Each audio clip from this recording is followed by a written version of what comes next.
13절까지 말씀을 함께 보겠습니다. 에베소서 2장 11절로 13절 우리 함께 합독하도록 하겠습니다. 그러므로 생각하라. 너희는 그때의 육체로는 이방인이요 손으로 육체에 행한 할례를 받은 무리와 칭하는 자들로부터 할례를 받지 않은 무리라 칭함을 받은 자들이라. 그때에는 너희는 그리스도 밖에 있었고 이스라엘 나라 밖의 사람이라. 약속의 언약들에 대하여는 외인이요 세상에서 소망이 없고 하느님도 없는 자이더니 이제는 전에 멀리 있던 너희가 그리스도 예수 안에서 그리스도의 피로 가까워졌느니라. 아멘. 여러분들은 인간이란 무엇인가? 라고 하는 그 질문에 뭐라고 답을 내릴 수 있겠습니까?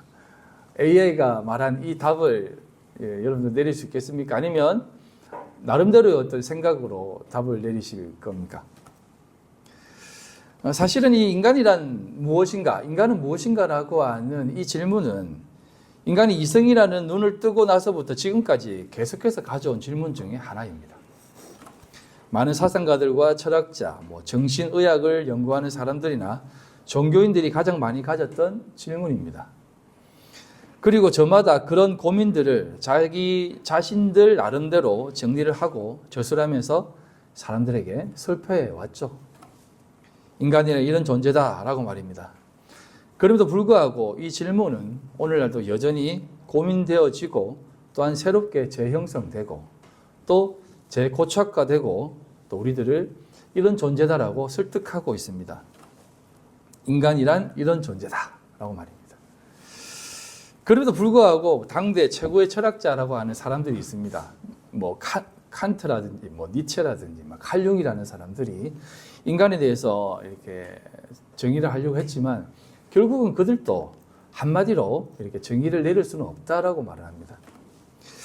그리고 우리가 이제 이 사람의 이름을 한 번쯤은 들어보셨을 것입니다.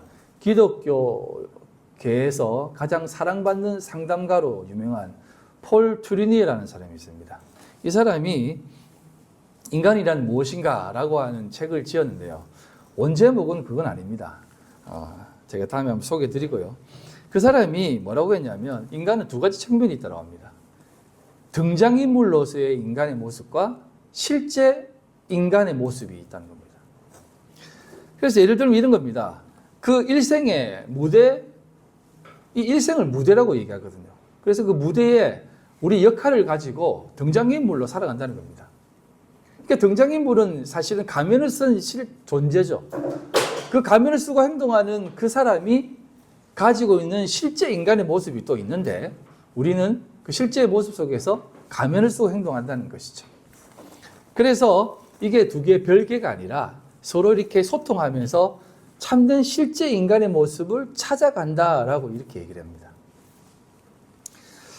그럼에도 불구하고 그 역시도 인간을 정확하게 규정하기는 못했습니다. 왜냐하면 그는 기독교인이기 때문에 그렇게 함으로 해서 하나님의 은혜 가운데에서 살아갈 수밖에 없다는 것을 필력하고 있거든요. 아무튼 이러한 모습 속에서 여러분들의 모습은 어떻다라고 생각합니까? 여러분들이 생각하는 인간의 모습은 어떤 모습이라고 생각하십니까?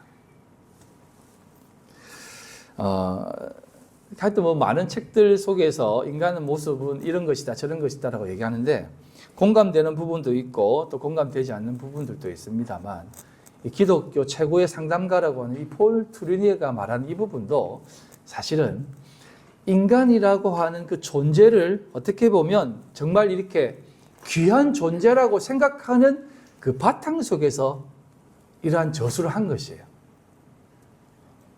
그렇기 때문에 사실은 우리 인간의 참된 본연의 모습을 정확하게 말하지 않았다라고 볼 수 있습니다. 성경은 인간이란 어떤 존재인가라고 말할 때 오늘 나와 있는 이 본문 말씀이었다라고 얘기합니다. 다시 한번 볼까요? 오늘 이 말씀을요. 에베소서 2장 11절로 12절. 그러므로 생각하라. 자, 너희들이 생각을 해라. 이게 무슨 말이냐면 이게 우리나라 속담에 올챙이적 생각을 해라는 것입니다. 너희들이 어떤 모습이었는지 지금 생각 못하고 있는데 진짜 너희들의 모습이 이런 모습이야 하면서 생각을 해라. 너희는 그때의 육체로는 이방인이요 손으로 육체에 행한 할례를 받은 무리라 칭하는 자들로부터 할례를 받지 않는 무리라 칭함을 받은 자들이라고 합니다. 이게 무슨 말이냐면 유대인들 있잖아요. 유대인들은 손으로 할례를 하는 사람들이거든요. 율법을 지키는 자들. 그들이 이방인을 바라보면서 너희들은 할례 받지 못한 자들이잖아. 이건 무슨 말이냐면 이방인 취급을 받았다는 건데 할례 받지 않는 자들을 할례 받은 사람들은 뭐라고 생각을 했냐면 거의 개돼지 취급을 했습니다. 그러니까 너희들은 사실은 개돼지들이었잖아 라고 하는 겁니다. 그런 소리 듣고 살아왔던 사람들이잖아 라는 겁니다. 그리고 이렇게 얘기합니다. 그때에 너희는 그리스도 밖에 있었고 이스라엘 나라 밖의 사람이라 약속의 언약들에 대하여는 외인이요 세상에서 소망이 없고 하나님도 없는 자이더니 라고 합니다. 뭐라고 얘기하냐면 정말 짐승들이었고 그리스도와 아예 상관없는 자들이었잖아 너희들은. 그리고 언약도 없었고 그리고 세상에서도 역시 소망이 없던 가망 없었던 사람들이었잖아 라고 얘기하는 겁니다. 그리고 심지어는 하나님도 없는 자였다고 얘기하는 겁니다. 하나님도 없는 자가 어떤 자입니까? 하나님도 없는 자가 어떤 사람이에요? 여러분 우리가 이런 얘기를 한번 들어보셨을 거예요. 세상에는 두 분류의 인간밖에 없다고. 하나님을 믿는 사람과 이거부터 내려야 되겠다. 하나님을 믿는 사람과 하나님을 믿지 않는 사람. 그럼 하나님을 믿지 않는 사람은 어떤 사람입니까? 하나님을 믿는 사람은 살아있는 자이면서 하나님의 자녀. 하나님이 없는 자는 마귀의 자녀. 요한복음 8장 44절입니다. 너희는 너희 아비 마귀에게서 났으니 너희 아비의 욕심대로 너희도 행하고자 하였느니라. 그는 처음부터 살인한 자요 진리가 그 속에 없으므로 진리에 서지 못하고 거짓을 말할 때마다 제 것으로 말하나니 이는 그가 거짓말쟁이요 거짓의 아비가 되었음이라 라고 합니다. 그러니까 하나님이 없는 자는 무슨 사람이냐면 마귀 베이비라는 겁니다. 마귀의 자녀라니까요. 그러니까 지금 에베소 교인들에게 너희들은 원래 개돼지만도 못한 사람이었고 너희들은 원래 그리스도도 아무 상관없는 자였고 심지어 세상에서도 소망이 없는 자잖아. 그러면서 너희들은 하나님 없는 자, 즉 마귀의 자녀였다니까 라고 얘기하는 겁니다.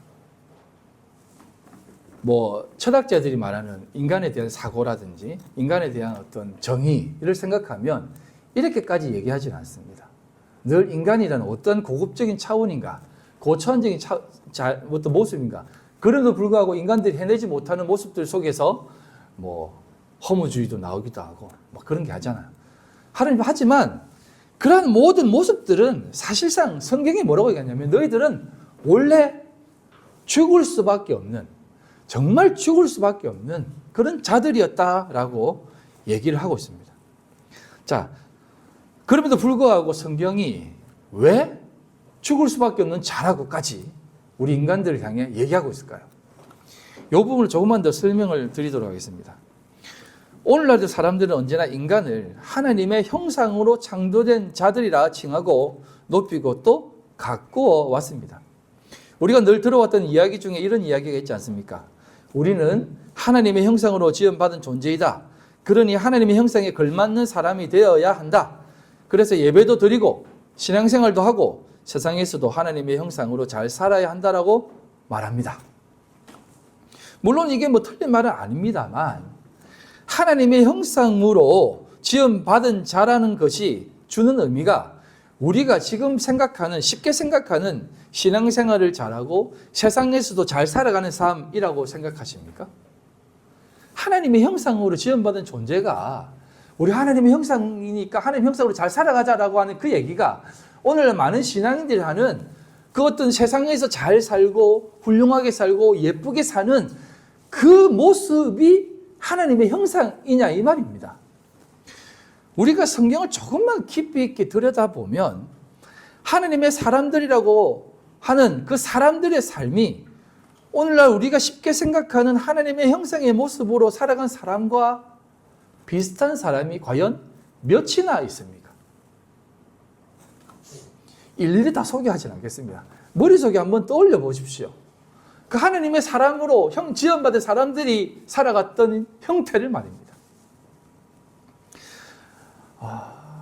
참 못났죠.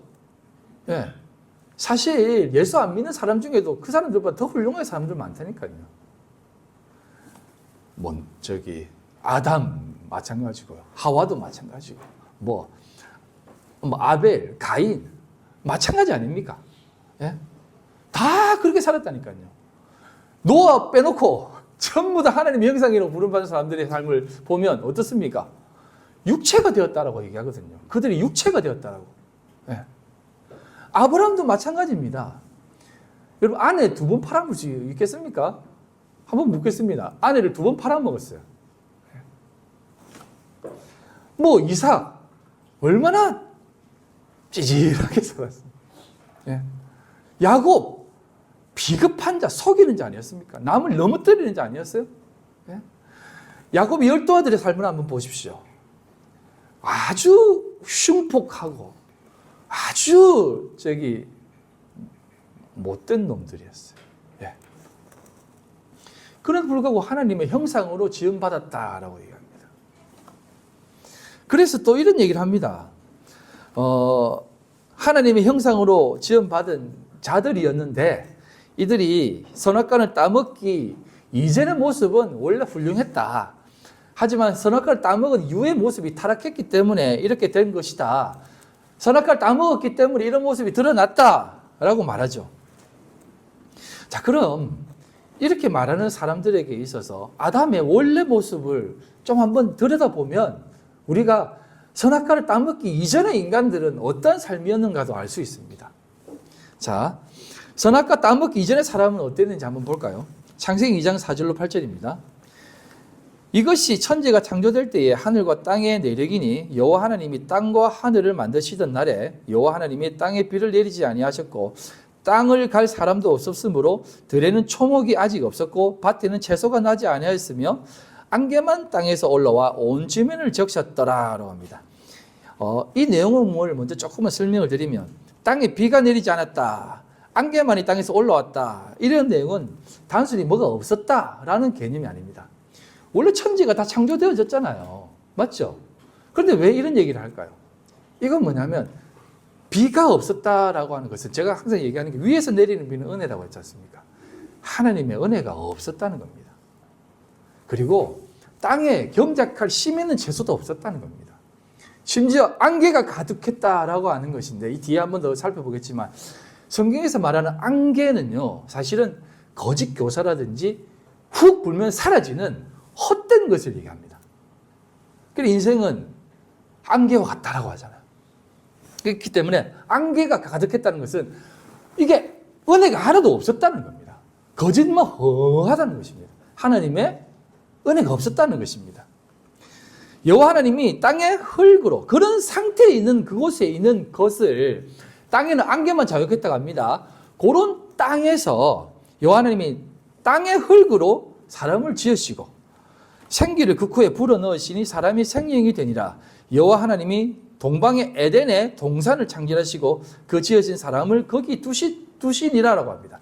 자, 오늘 조금 이게 중요한 내용인데요. 잘 들어보시면 하나님이 땅의 흙으로 사람을 지으셨다라고 하면 우리가 쉽게 이렇게 생각하잖아요. 그냥 답습한 상상했던 관념을 이렇게 막 표출해가 이렇게 생각하잖아요. 하나님이 진흙으로 흙으로 이렇게 빚어가지고 뭔가 이렇게 진흙적인 형태를 또 만들어 놓고, 네네, 예, DI들 집중하라고 하는 겁니다. 이렇게 모아놓고 딱 하길래 아무것도 움직이지 않는 존재를 만들어 놓은 거예요. 눈도 끔찍하지도 않고 이런 존재가 있는데 하나님이 훅 생기를 불어넣으니까 갑자기 눈이 훅 떠지고 막 말을 하고 살아났다 이렇게 생각하는 것으로 보죠. 우리는 늘 그렇게 봐왔잖아요. 소위 흡사 피노키오처럼 나무 깎아놓고 갑자기 생명이 들어와가지고 살아난 인형처럼 그렇게 생각을 합니다. 그런데 여러분, 그렇게 생각하시면 안 돼요. 하나님이 흙으로 사람을 지었다라고 하는 것은 살아있는, 우리가 생각하는 그냥 기식이 있는 존재로 만들었다는 것이에요. 요게 나중에 뒤에 뒤에 설명해 드리겠습니다. 그런 존재로, 살아난 존재로 만들어 놓고 하나님이 그 아담에게 후 하고 생기를 불어 넣었는데 그냥 후 불어 넣은 것이겠습니까? 그게 생기를 얻었다는 게 뭡니까? 생기를 부으니까 생명이 되었다고 하죠. 이건 그 속에 생기가 뭐예요? 생명입니까? 생명력입니까? 우리는 그냥 생명력이라고 생각을 해요. 자꾸.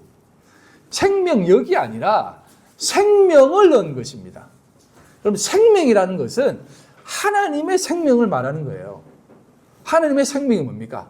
하나님 자신입니다. 그래서 이때 불어넣은 것은 단순히 기운이 아니라 그냥 후 넣은 것이 아니라 성령을 부어넣었다는 뜻입니다. 그렇게 부어넣고 성령이 있는 사람으로 하나님이 부어주신 거예요. 아담은 원래 그런 존재가 아닌데 오늘날 우리가 성령 받았다는 거 똑같은 모습이에요, 이게. 그래서 어떻게 하냐면 그렇게 성령 받은 사람들은 어디에 두냐면 에덴이라고 하는 지역에 둡니다. 요게 중요해요. 에덴을 좁으십시오. 하나님이 천지를 창조했다면 우리가 생각하는 것을 한번 생각해 보십시오. 지구를 만드는 거예요, 지금. 지구를 만들고 지구에 바다도 만들고 육지도 만들고 도시, 그러니까 어떤 자연을 만들었습니다. 그런데 하나님이 굳이 에덴이라는 곳을 딱 지정해가지고 여기 에덴의 동산을 창설했다고 하죠. 여기 에덴이라는 동산이 아니고 동산이라고 하는 단어가 간인데요. 이게 울타리를 치다는 뜻입니다. 무슨 말이냐면 하나님이 그 어떤 지역을 딱 정해가지고 울타리를 뚝 둘러치고 다른 어떤 것도 들어오지 못하게 울타리를 넣고 특정한 지역을 딱 만들어가지고 거기에 아담과 하와를 집어넣고 여기에 살아라고 했어요. 왜 그에게 그렇게 살아라고 했겠습니까? 너희들은 살아있는 자이기 때문에 에덴 동산에서만 살게 하신 겁니다. 이해되십니까? 그냥 뭐 전 세계를 막 온 돌아다니면서 이름 짓고 이렇게 하는 것이 아니라 하나님이 성령을 부어주고 하나님의 생명을 받은 사람은 에덴이라는 그 울타리를 친 그곳에서 딱 살게 하신 거예요. 거기에는 사단 마귀가 틈타지 못하는 곳이었습니다. 원래. 요거는 제가 다음에 한번 이렇게 조금 확장해서 설명 드릴 기회가 있는데요. 지금 오늘은 그걸 설명하는 게 아니고. 그러는데 그 에덴 동산은 왔다 갔다, 밖에도 나갔다가 안으로 들어왔다 왔다 갔다 하는 존재가 있었습니다. 그 존재가 누구냐면 뱀이에요, 뱀. 하나님이 창조하신 짐승 중에 가장 강교한 뱀. 그래서 뱀의 혀가 두 개로 갈라졌잖아요. 두 개로 이렇게 왔다 갔다 끓이는 놈이에요. 왔다 갔다 하는 놈. 예. 그 놈이 사탄한테 이렇게 지령을 받아가지고 하와를 속이지 않습니까? 그래서 선악과를 따먹어버리죠. 그래서 어떻게 됩니까? 이들이. 예? 그 에덴 동산에서 쫓겨납니다. 왜? 선악과를 따먹는 순간 하나님이 너와 함께 할 수 없다라는 것입니다. 하나님이 함께하지 못한다면 에덴 동산에 있을 수 없다는 것이에요. 그래서 에덴 동산에 쫓겨나가지고 세상에 거하는 것입니다. 그래서 세상에서도 소망이 없다라는 말이 뭐냐면 그래서 쫓겨나가지고 아담이 받은 그게 뭡니까? 에덴에서 빠져나와가지고 나온 게 뭡니까? 창세기 3장 17절로 19절입니다. 아담에게 이르시되 내가 내 아내의 말을 듣고 내가 내게 먹지 말라 한 나무의 열매를 먹었은즉 땅은 너로 말미암아 저주를 받고 너는 내 평생에 수고하여 그 소산을 먹으리라. 땅이 내게 가지 덤풀과 엉겅퀴를 낼 것이라. 내가 먹을 것은 밭의 채소인즉 내가 흙으로 돌아갈 때까지 얼굴에 땀을 흘려야 먹을 것을 먹으리니 내가 그것으로 취함을 입었음이라. 너는 흙이니 흙으로 돌아갈 것이니라 하시니라는 겁니다. 에덴 동산에서 딱 쫓아내면서 뭐라고 하냐면 넌 흙이니까 이제 흙으로 살아가라라고 하는 겁니다. 그래서 뭐라고 합니까? 너희들이 네가 밖에 나가서 밭을 갈고 땀을 흘리며 수고하는데 다 맺는 것이 가지 덤불과 엉겅퀴만 맺을 거야 라고 합니다. 이게 세상에 소망이 없는 자라는 것이에요. 그래서 아담에게 하나님이 이렇게 얘기하는 거예요. 너는 원래 흙이잖아. 그러니까 너는 흙으로 살아라는 겁니다. 신토불이죠, 신토불이. 예. 사실상 인간은 에덴 동산에서 쫓겨나면서부터 사실상 하나님이 없는 자가 된 것입니다. 물론 이것은 인간 편의 생각을 합니다. 이건 조금 더 깊은 얘기가 있지만 그것까지는 제가 오늘 설명드리지 않겠습니다. 그래서 그 상태가 어떤 자리입니까? 하나님이 없는 자, 하나님을 모르는 자들의 자리가 되었습니다. 자, 그들을 보면 그렇게 해서 어떻게 됩니까? 하나님을 전혀 모르는 자들 가운데에서 어떤 일이 있습니까?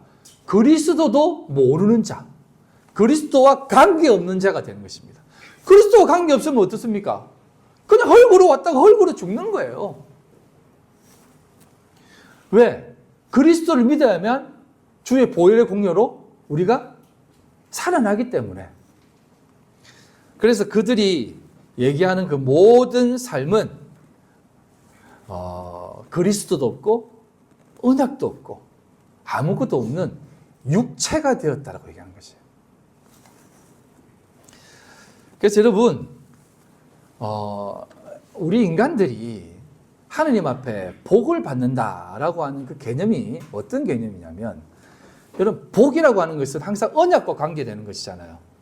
그래서 우리 인간들은요, 항상 복을 추구하잖아요. 와, 오늘 복 받고 싶다. 예? 새해 복 많이 받으세요. 근데 그 명절에서 만나가지고 다 뭐 합니까?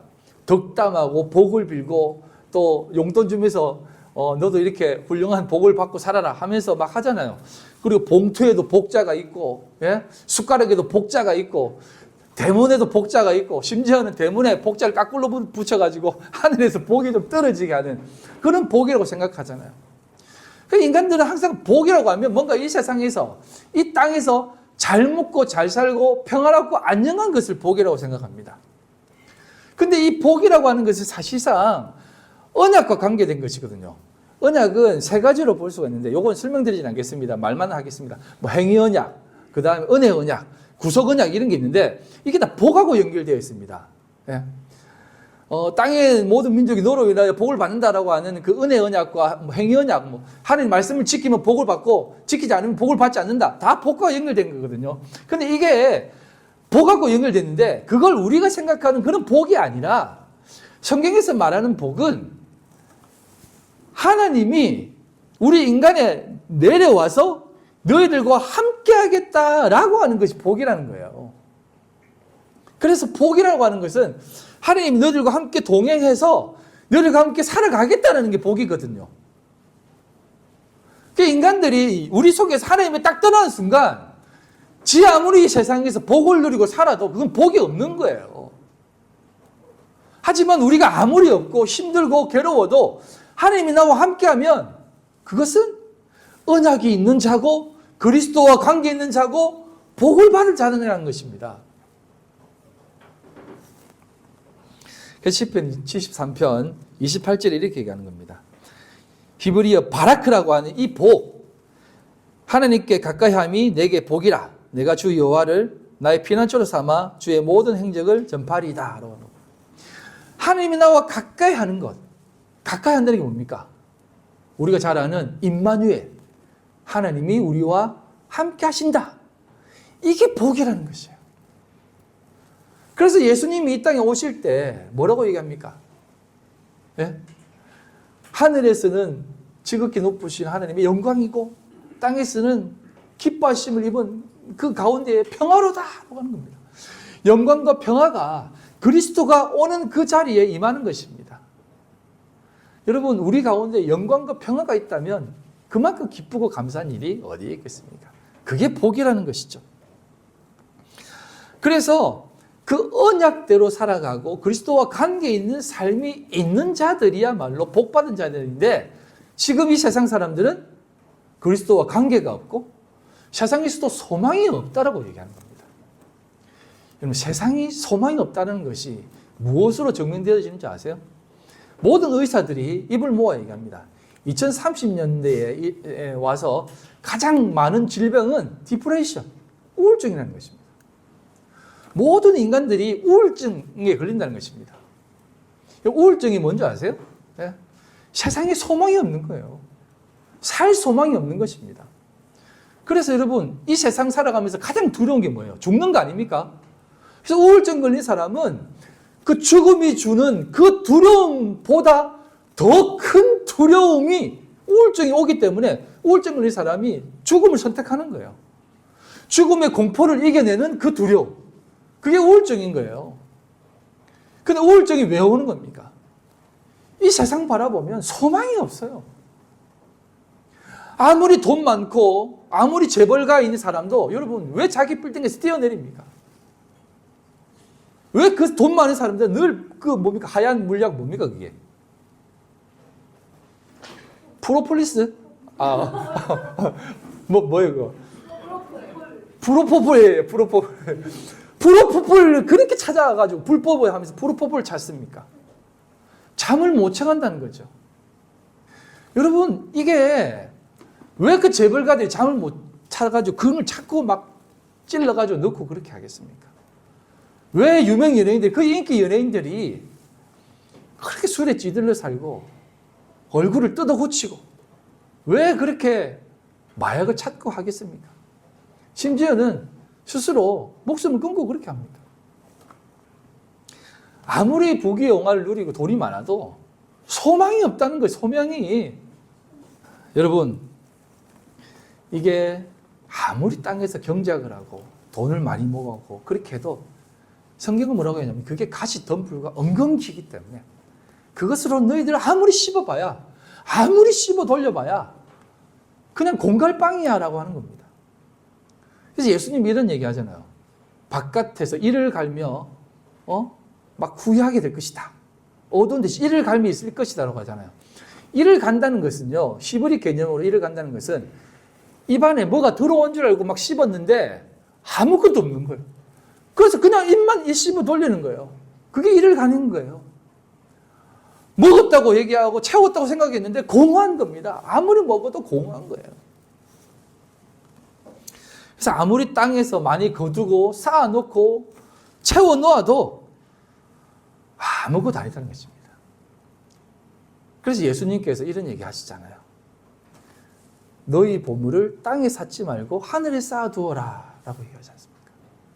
이걸 꼭 언제 이렇게 얘기하냐면 성경 건축할 때, 성전 이사할 때, 교회 이사할 때라든지 교회 재건축할 때 꼭 이 말씀 가지고 얘기해요.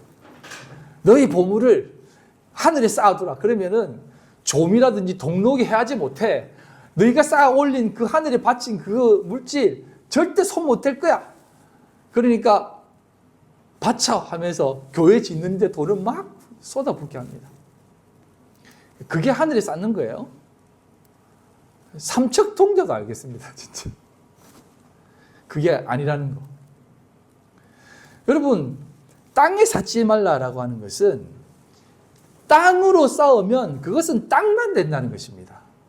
땅에 아무리 쌓아놓고 아무리 이렇게 막 쌓아놓아도 그거는 땅지 감옥 옥밖에 안 되는 것이에요. 너희들이 아무리 땅에서 쌓아놓으려고 해도 그거는 땅의 것은 땅밖에 안 돼. 흙밖에 안 돼. 티끌밖에 안 돼. 허무밖에 안 돼. 공화밖에 안 돼.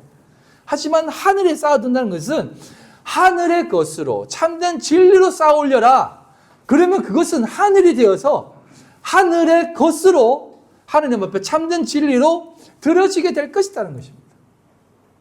그게 우리가 하느님 앞에 쌓아둔다라고 하는 것인데 제가 조금만 더 설명드릴게요. 이 부분을. 그래서 재물, 하늘에 보물을 쌓아두라라고 하는 이 보물이라는 단어가 데사우루스인데 이 데사우루스가 어떤 뜻이냐면 데사우리조, 데사우루스는 보물, 데사우리조는 쌓아두다라는 뜻입니다. 그래서 데사우루스를 데사우리조해라 이렇게 얘기하는 겁니다. 이게 뭐냐면 쌓아둔다는 것은 진열한다라는 뜻이거든요. 진전한다. 진열한다는 것은 무슨 티데미라는 뜻에서 나옵니다. 티데미가 뭐냐면 우리가 성전에 보면 촛불도 이렇게 깨끗하게 피우면서 진열을 하고 떡상도 진열을 하고 성전에 보면 이렇게 딱딱딱 차서대로 진열한다라는 뜻입니다. 그게 쌓아둔다라는 것이에요. 근데 요거를 갖다가 그것을 율법으로 육으로 쌓고 우리가 육으로 이곳에서 땅을 쌓으면 그것은 아무것도 아니야. 그것은 이 땅에 쌓아두는 것이다 라는 것입니다.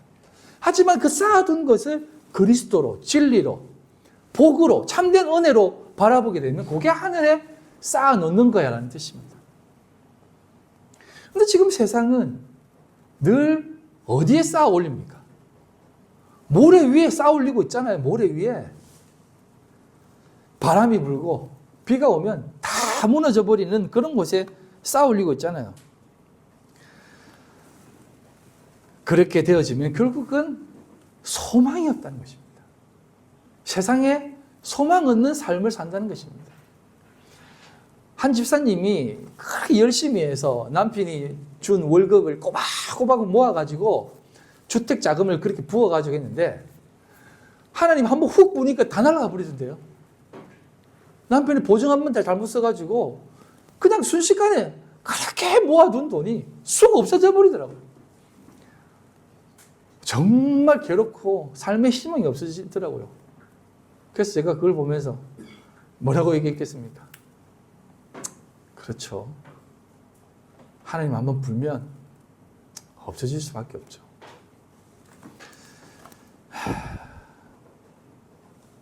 그래서 우리에게 그곳으로 가지 말라는 것입니다.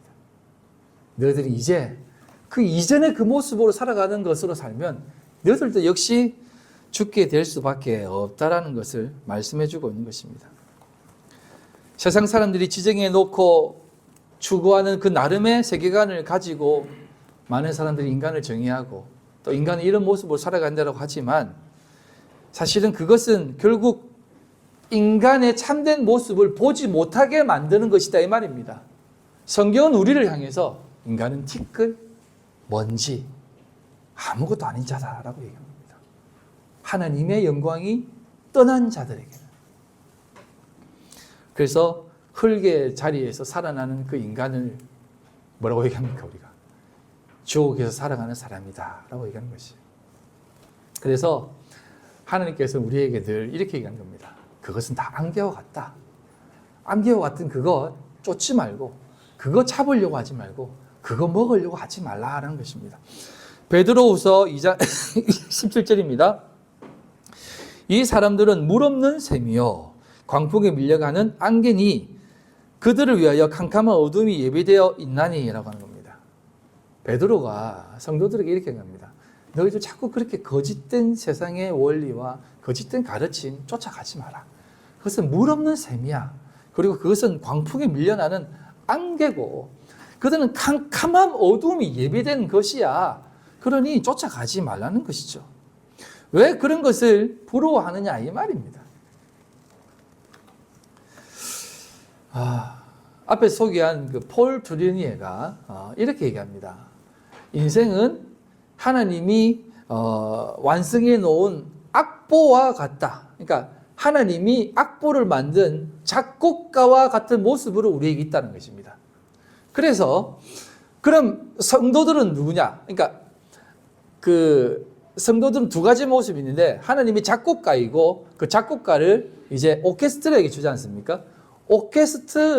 오케스트라를 줄 때 지휘자가 바로 우리들이 추구하고 살아가는 등장인물이고 앞에서 한 사람 한 사람 한 사람 연주를 하는 사람이 실제 인물이다라고 얘기하는 겁니다. 그래서 하나님이 작곡을 해서 지휘자에게 줍니다. 우리에게 주잖아요. 그래서 우리에게 주면 그 하나님의 이 만드신 그 작곡의 그 곡을 딱 보면서 이 곡이 무엇을 얘기하는 것이지 어떤 느낌으로 이 곡을 만들어 가야 되지 하면서 그 지휘자는 해석을 합니다. 그리고 나름대로의 딱 지휘를 합니다. 얼마 전에 연주했던 그 정명훈 씨가 이렇게 연주를 쫙 지휘를 하고 이렇게 지휘봉을 딱 하고 이렇게 딱 모으더라고요. 지휘봉을 내리기 전까지 끝난 게 아니거든요. 딱 올리고 모든 곡이 끝마칩니다. 그러니까 관중들도 박수를 쳐야 되는데 지휘봉이 내려갈 때까지 박수를 치면 안 되는가 봐요. 그래서 쫙 하고 눈을 감고 쫙 이러더라고요. 그러니까 28초 동안 있었답니다. 28초 동안 아무도 박수 치지 않고 그 모습을 지켜보면서 감동을 느꼈다는 거죠.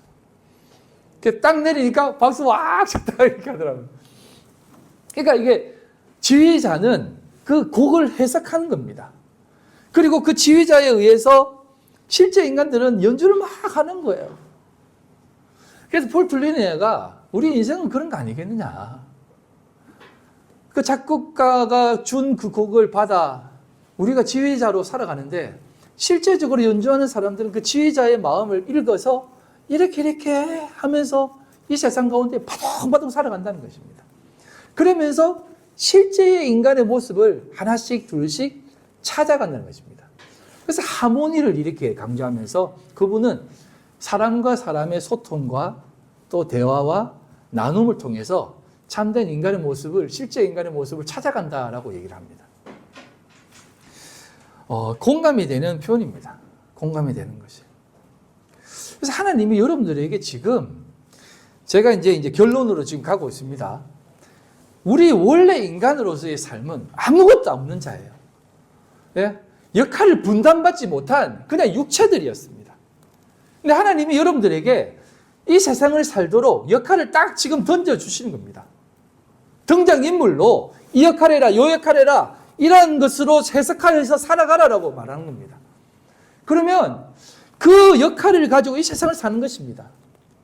아버지로서, 장로님으로서, 집사님으로서, 아내로서, 아이로서 역할을 지금 분당하게 살아가고 있는 것이에요.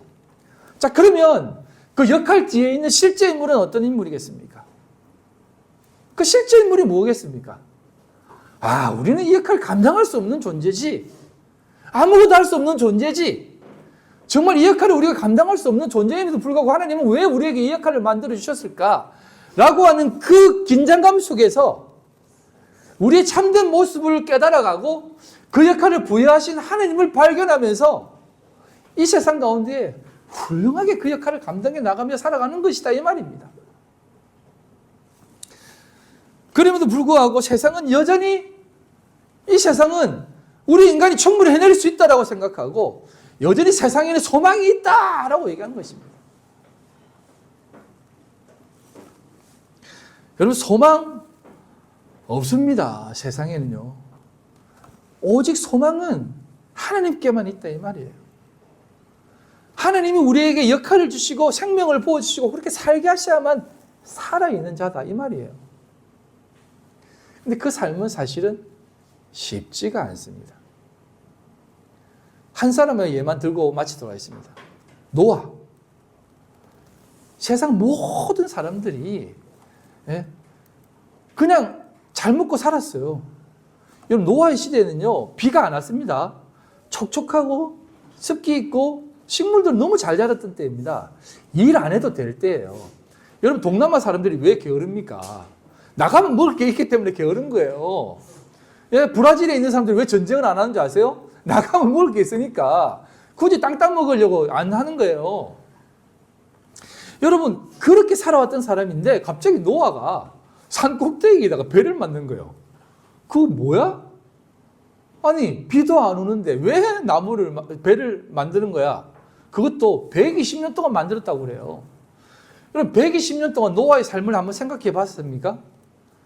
저 미친 영감탱이 자식까지 미친 짓을 하게 하네. 세상 사람들이 보기에는 그 노아를 향해 저런 헛된 짓, 소망 없는 짓, 아무 쓰잘데기 없는 짓을 한다고 하면서 막 비웃고 손가락질 안 했겠습니까? 그게 하나님의 형상으로 부름받아 살아가는 그 역할을 살아가는 사람들이다 이 말입니다. 여러분 세상 사람들은 지금 여러분들을 향해 다 쳐다보고 있습니다. 여러분 요 시선을 느끼셔야 돼요. 여러분 이스라엘 백성들이 출애굽을 하고 나서 딱 나왔을 때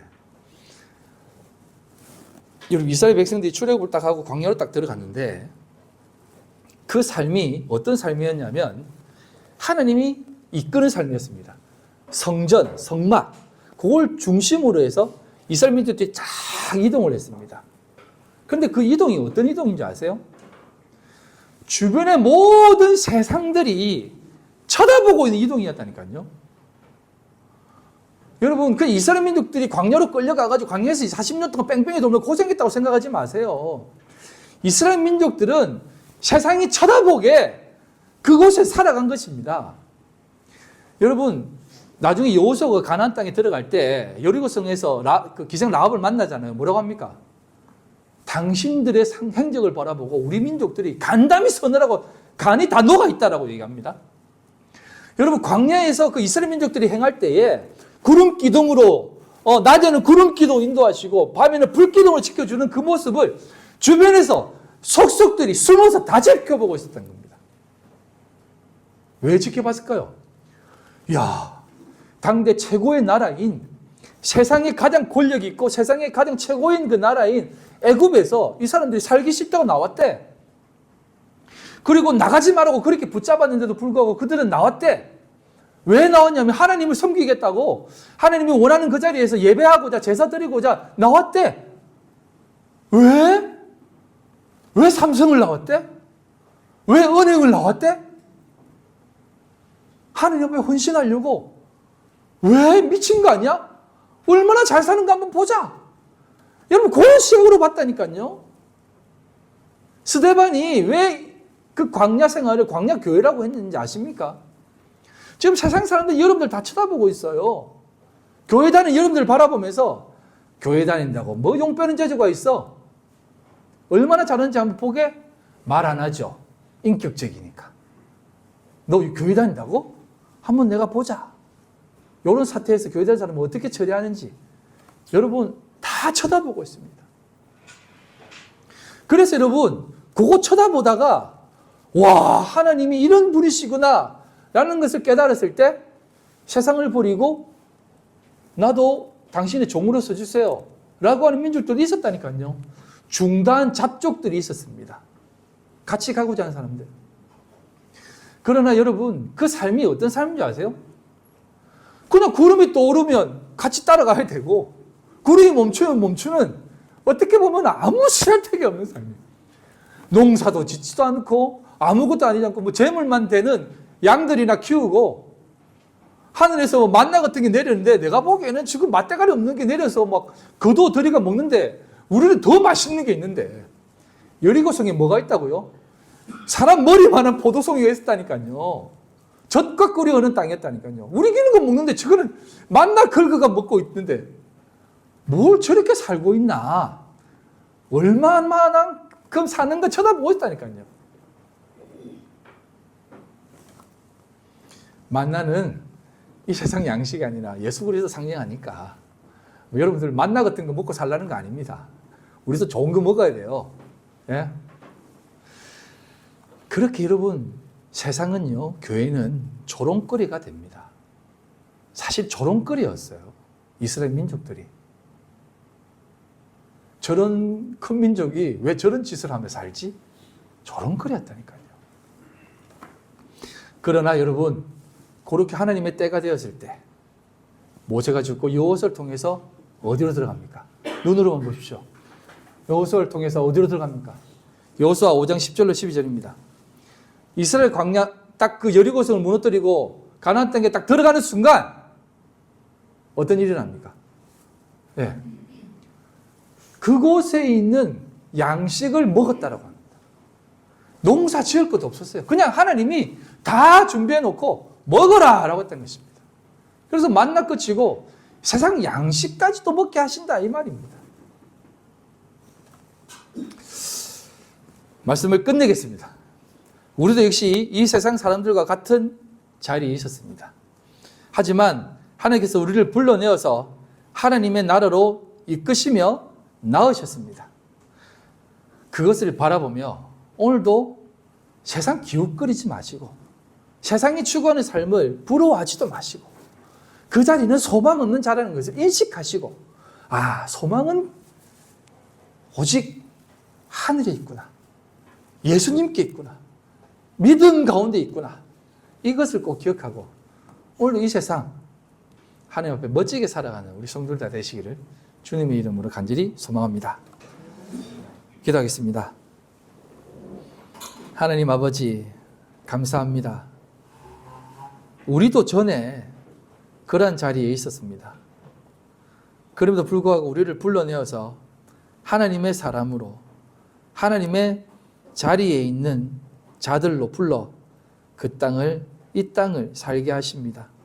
하나님, 훌륭하게 살아내게 해주시고 하나님의 뜻 잘 이루며 나가게 해주시옵소서. 때로는 넘어지고 때로는 포기하고 때로는 버리고 싶고 놓고 싶을 때가 있습니다. 하지만 하나님이 감독자이며 하나님이 우리를 이끄신다는 것 꼭 기억하고 다시 한번 일어나 하나님을 붙잡고 나아가는 저희들 다 되게 하여 주시옵소서. 예수님 이름으로 기도드립니다. 아멘.